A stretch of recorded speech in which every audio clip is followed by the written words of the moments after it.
Senior journalist గారితో మీకు ఒక కాన్వర్జేషన్ జరిగింది. సో, ఆ కాన్వర్జేషన్‌కి సంబంధించినంత వరకు బూతుల గురించి మాట్లాడారు. సో, సినిమా చూసిన తర్వాతలా అంతగా నాకైతే అనిపించలేదు. ఉండేటివి మ్యూట్‌లో ఉన్నాయి. సో, దాని గురించి మీరేమైనా అఫెండ్ అయ్యారా? సార్ నేను అఫెండ్ అవ్వలేదు బ్రో. అంటే అది ఫస్ట్ టైం నన్ను అడిగింటే నేనేమన్నా అడ్రస్ చేయొచ్చు. ఇప్పటికే 4, 5 ప్రెస్ మీట్లు అయ్యాయి. దానికి 10 సార్లు నేను దానికి సమాధానం చెప్పాం టీము. అది నాకు తెలిసి సార్ కూడా వినింటారు. విని కూడా మళ్ళీ అదే క్వెషన్ త్రో చేయడం అన్నది కొంచెం ఇబ్బందిగా ఉంటది. నాకేంటంటే నేను ఆడ మాట్లాడేయచ్చు బ్రో. నాకేదో ఆవేశంలో నేను ఒక మాట అలా త్రో చేసేయచ్చు. నాకు నిన్న నా ఫీలింగ్ ఏంటంటే రేపు పొద్దున్నే సినిమా రిలీజ్. మేమందరం హ్యాపీగా ఉండాలి. చాలా మంచి సంతోషంగా మిమ్మల్ని అందరినీ నేను కలిసింది నిన్న ఓ పాజిటివిటీ కోసం. చాలా మంచి పండగ సినిమా వస్తుంది, ఎంటర్టైన్మెంట్ వస్తుంది, ఎంజాయ్ చేయండి అనే వైబ్‌లో ఈ చిన్న నెగిటివిటీ, ఈ చిన్న దాని గురించి ఆ డిస్కషన్ వద్దు.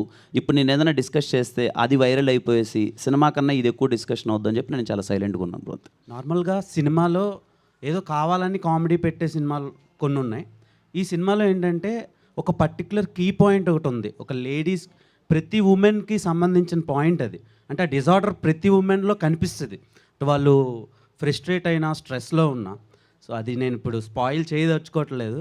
మీరు చేయట్లేదు, అది very thank you so much bro. నాకు తెలిసి ఒక రివ్యూలో ఆల్రెడీ ఆ ప్రాబ్లమ్ అన్నది బయట పెట్టేశారు బ్రో. సో, ఆ పర్టిక్యులర్ పాయింట్‌ని రైజ్ చేయటం నేను నిజంగా ఎక్స్‌పెక్ట్ చేయలేదు.